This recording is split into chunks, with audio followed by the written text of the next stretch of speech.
In late July, attendees at the Experimental Aircraft Association's AirVenture show in Oshkosh, Wisconsin, got a startling glimpse of modern warfare. Up close, standing prominently on display at Whitman Regional Airport, was a full-scale replica of a Chinese surface-to-air missile system, the HQ-16. This was no museum piece or artistic model. It was an active training surrogate designed by the U.S. military to simulate China's real-world air defense threats. Dubbed the HQ-16 Towable Surrogate Target, it was unveiled publicly for the first time by the Wisconsin Air National Guard. But why would the United States showcase a Chinese missile system replica on American soil? The answer lies in an evolving strategic mindset. As China's military modernization accelerates, the U.S. is shifting focus from theoretical threats to tangible, scenario-based training. The HQ-16, also known by its NATO designation CHSA-16, is a medium-range surface-to-air missile system. Developed by China and modeled heavily after Russia's Buk series, the HQ-16 can target aircraft, drones, and cruise missiles at ranges of up to 75 kilometers. First deployed by the People's Liberation Army Navy, it now forms a backbone of China's land-based air defenses and has even been exported, notably to Pakistan.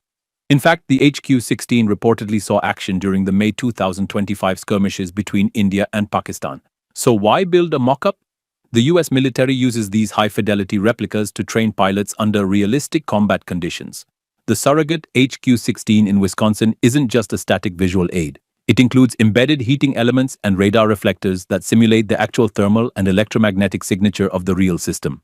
This lets stealth fighter pilots, especially those flying the F-35, practice detection and targeting as if they were flying through contested airspace over the Indo-Pacific. Technical Sergeant Alan Hughes of Volk Field put it succinctly, "This gives a small glimpse into the behind-the-scenes work that keeps our pilots combat-ready. The system allows crews to rehearse electronic detection, threat recognition, and target engagement, not on a screen but in the real world. This isn't an isolated event. In 2025 alone, the US has participated in large-scale military exercises like Talisman Sabre in Australia, as well as internal simulations described as the most expansive in a generation. All with one target in mind, China. This change in doctrine marks a significant shift.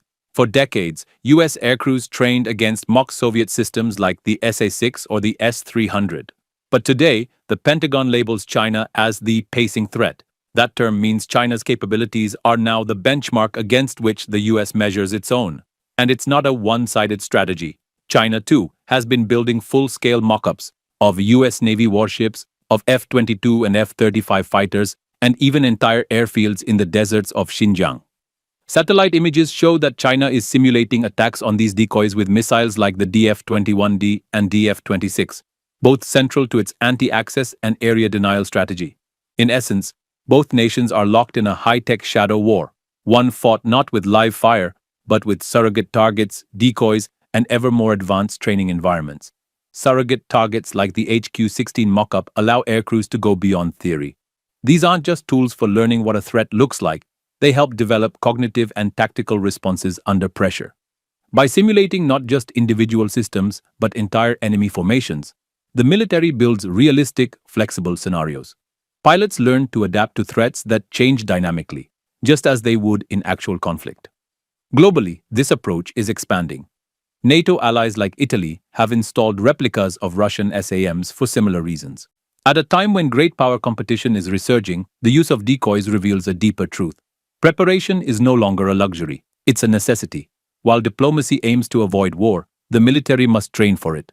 Every replica, every simulation, is part of a strategy to ensure that, if conflict ever comes, the side best prepared will prevail.